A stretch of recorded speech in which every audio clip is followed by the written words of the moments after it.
everybody, I'm Tom Vasel. I'm Zee Garcia. And today we're taking a look at Everdell. Duo. That means the second part? No. Actually, this is like the eighth. Two people singing at the same time. Doesn't have to be singing, does it? That might be. Maybe. The reason they call it duo is because the game can be played competitively or cooperatively. And by two people. Only. Yes. Actually, though, there is a solo I suppose variant that's true. that you can go through and play. So this is actually, you were saying this a second, this is like the eighth product they've done. There's a lot of Everdell stuff out there. Correct. Yes, correct. There's not just Everdell in all of its many, many expansions, plus the idiotically sized box. There's also sequels to it. There's the little kids Everdell. Kinda, yeah. Sort of, right? So this is yet another offshoot of it. Now, I'm not an Everdell fanatic. I don't even know that I played Everdell more than twice. I liked it fine. I've played it a lot. I've played all those offshoots, and I've played most of those expansions. Okay, so we're coming into it from that point of view. Z's going to show you how to play it, and we'll be right back. All right. The game can be played competitively or cooperatively, which includes playing solo or playing through a campaign. But here we're going to be playing the more traditional competitive way, with one player playing these tortoises, the other one playing the hares. We have our game set up at the beginning. The final thing we need to do is deal with this winter tile, which denotes there that the hare is going to draw one card, and the turtle will draw one card from the deck and one from the meadow, as seen right there. So we would do that. We also began already with some cards in hand. And so we've got our hare draws one card. Our turtle draws one to their hand right there. And one from the meadow that we will immediately replace. Like so. And then we are ready to begin. So the players are going to alternate taking turns, with the one in front over here being the start player. And on your turn, you are going to do one of three things, as shown right here. You can either place a worker, and if you place a worker, you advance the sun token. The sun token is right here. It begins at the beginning of this path down the middle between the two rows of cards. You can play a card. If you do that, you are going to advance the moon token. Or you can pick up a card from the meadow or from the deck, and then you advance either one, your choice. So placing a worker, let's start there. When you place a worker, you can go to any of the events up here. You can go to any of these locations down here, including the two river locations that change from season to season. You can also, if you have a card in front of you or in front of your opponent that lets you place a worker and activate something, you can go there as well. If the card is in front of your opponent, they are going to get one victory point for you visiting their location. So that is the first thing. The locations out here are going to give you resources, twigs, resin, berries. This will let you draw a card and take any one resource. This will let you take one from the meadow and then take one of these occupied tokens, which I'll come back to.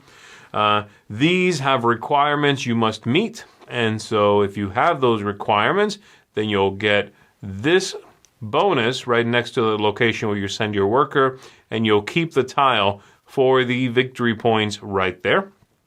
Some of them will say more of something, and so when you go there, you must have more of whatever that thing is than your opponent.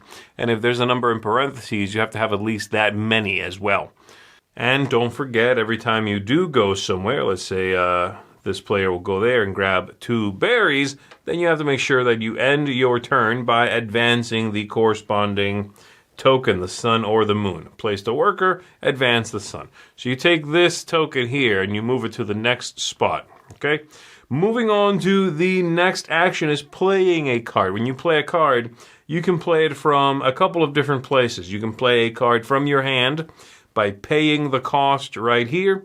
You can play a card that is next to the sun or the moon token. So right now, these four cards here are next to the sun token, and so they're all eligible. These two, of course, are also next to the moon tokens. These are not eligible, so I cannot play those. And I have to have the resources, of course, to pay for that card. And so if I choose to pay for something now, let's say the turtle player will go. They are going to go here and get 3 twigs on their turn. They then advance the sun token themselves. And now it comes back to the hair, and they are going to play a card, all right? Again, from your hand or from here, I'm going to play one that is next to the sun token, spend 1 berry, and play this card from here onto their display, onto the tableau in front of them. So this goes out. There are different card types. Many of them will activate immediately, such as this one here. Activates immediately right now. That means draw a card. It's worth 1 victory point. And it will activate again if it has this symbol once we get to this season and once we get down to this season. All right? So that will happen. Then we replenish that card. And now that a card has been played, we advance the moon token. And it goes to the other player. Now, there is one more option when you are playing a card, and that is you can use the Occupy token, as I said. So if I have a location in front of me, let's say I have, let's go with the Twig Barge. Now, every card here has a symbol right here next to the card type that shows you a little building or a little mousy face. So it's buildings and critters, okay? If I have a building, I can choose to build, I can choose to play a card that is a critter, either by paying the cost, and it comes again from my hand or adjacent to one of the tokens, or I can use one of these if I have one in order to do so for free. The only limitation is the critter I am playing has to match this building type. And so I could play, say, Chip Sweep over here for free, because these two card types match, and I'm using one of these occupied tokens. I can only use 1 occupied token per card type. I cannot do it again with one of these, but I could do it with, say, the Clock Tower, because it's a different card type. All right. The cards, as I said, they give you, these have happened once, and then again during a couple of seasons. You've got some that are locations for worker placement. You've got some such as the juggler that will happen once and then not again. You have some that are endgame scoring, that are these purple flowers. And then the blues have ongoing abilities. When this happens, something, something. Once one of these 2 tokens makes it all the way to the end of the line, you can no longer do that action. So you do have to be careful. Sometimes you are forced to keep a worker you would have normally been able to place because you can no longer move the sun. So you have to be careful about that. And then once they both make it to the end, that is the end of the season. At that point, we are going to discard the top tile out here. We are going to then check the new one. In this case, we cycle out both of the river locations, whether occupied or not. Everyone takes back their workers. We put out two new locations here for the river, and in this case, it tells you what happens. We trigger all those green locations for the tortoise, and then the hare will also trigger them and draw a card. And we start the next round with these 2 at the front, and with the tortoise being the first player.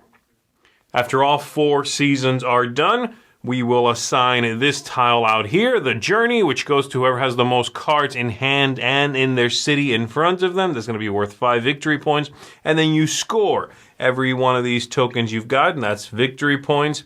All of these on events and on cards, that'll be worth victory points. And then the purple cards are going to be worth victory points at endgame. They explain how in their text. Whoever has the most points is the winner of the game. Now, if you are playing cooperatively, you are going to be playing on the other side of this board, which is very similar, except it has some numbers on some locations here. And you are going to be picking a scenario from the book, working together, having skunks, little meeples that take over some of these locations and block you, and working together in order to get to a certain number of victory points. The game scenario might allow you to cooperate, meaning on your turn you're allowed to put a resource or a card onto a tile that you share, and then at the beginning of the other player's turn, they can take whatever's on there, and now they have it. There might be limited sharing, where you can only share sometimes, or there might be no sharing. You have to play with the things you are making, and you cannot give the other player any cards or any resources.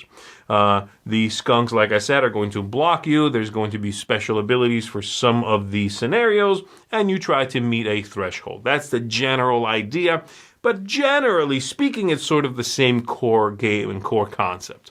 Let's go ahead and go back up top. So, with you having your vast ever knowledge.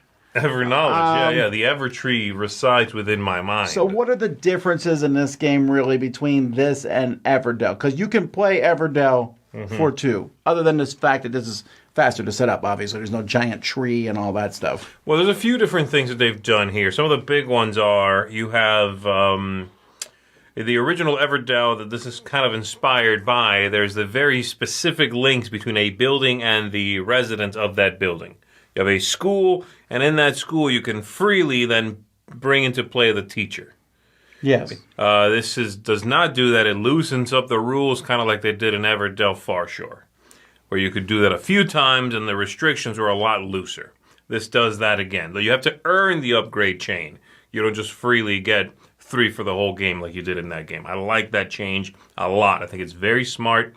It forces you to consider a new way to bring a card out. There's also one nice subtle rule in here where you can always discard 2 cards for any 1 resource. I like that, especially because if you're holding cards at the end, cards in your hand plus the tableau, whoever has the most between the 2 of you, that's 5 bonus points. And so you need to balance that out. Ooh, I could really use an extra pebble right now. Yeah, I think 2 cards from my hand I'm not using is worth it. I'll make it up later. So that's a big change. Another change, which was even more subtle. In Everdell, you have this feel, and I certainly play this way, where once the season ends, especially at the very end of the game, once the final season ends, if one player, let's say you got to play with 2, one player's done, they've wrapped up what they need to do, they ran out of resources, they have no workers, they're done. The other player has possibly built up some stocks, they have a bunch of cards, they can keep playing. They might then do a little catching up at the end.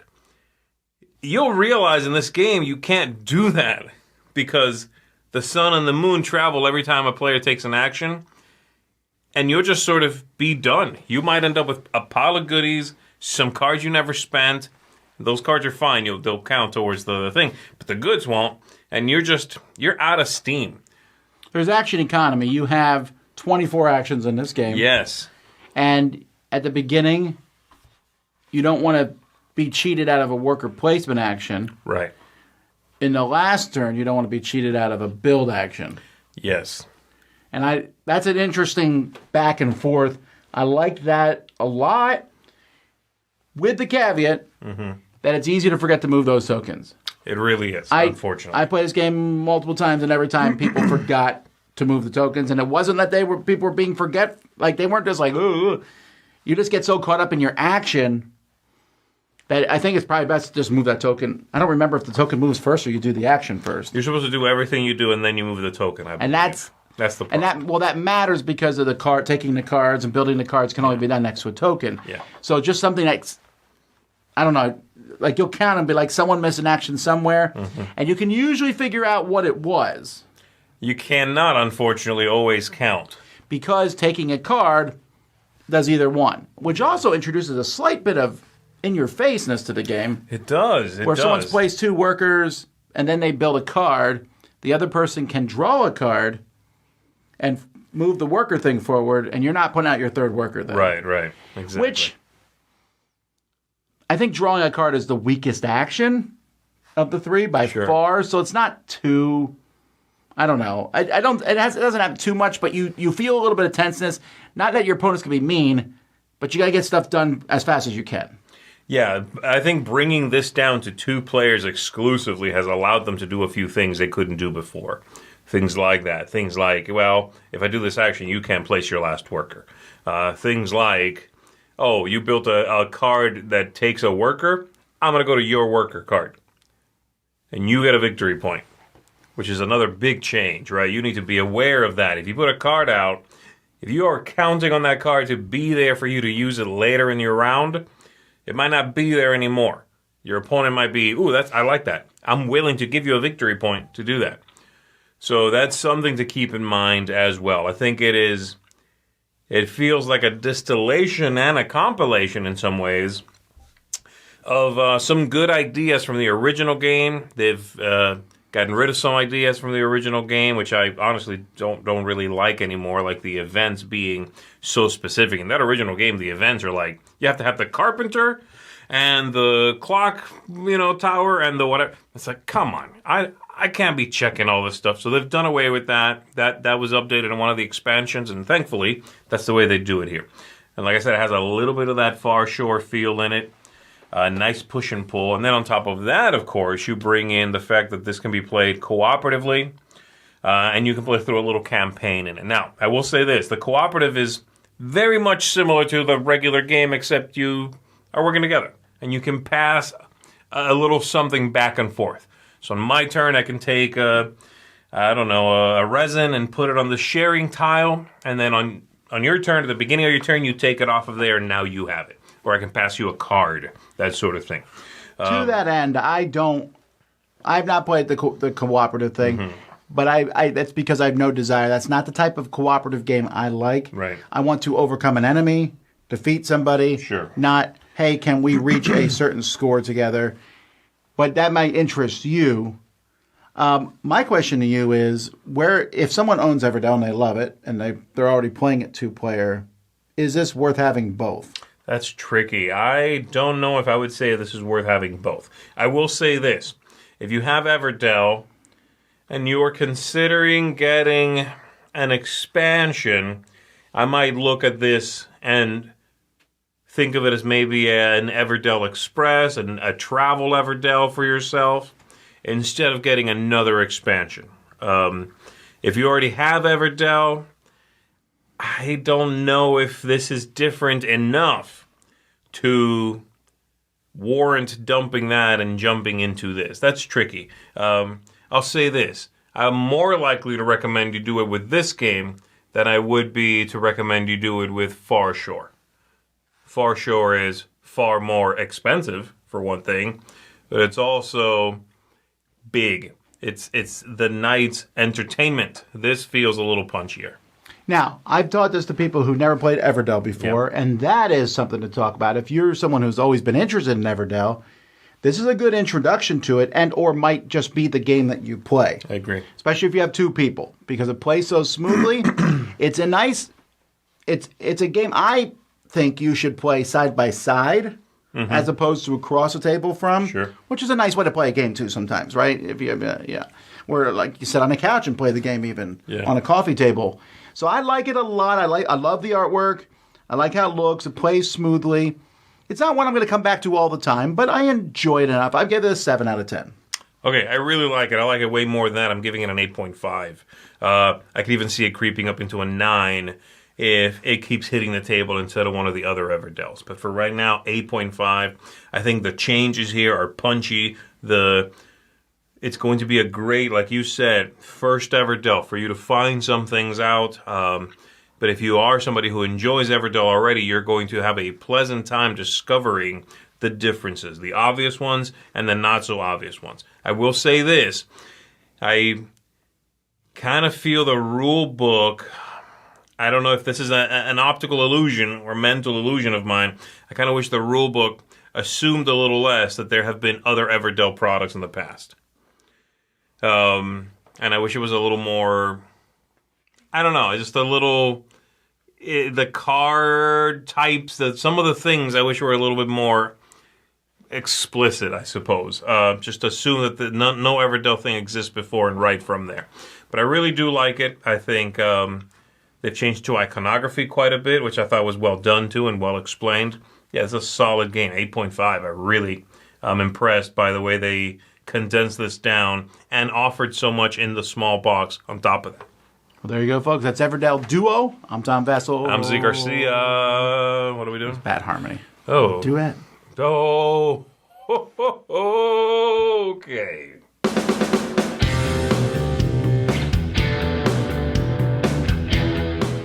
Hey, Hey everybody, thanks for watching another video from the Dice Tower. Hey, you want to learn more about us, communicate with us? We have a Facebook group, we have a Discord channel, lots of different ways to get involved with the Dice Tower. You can find that in our Linktree link below. So just click that, it will take you and you can communicate with us on Facebook, join our Facebook groups. There's lots of cool things that you can find and become part of the Dice Tower.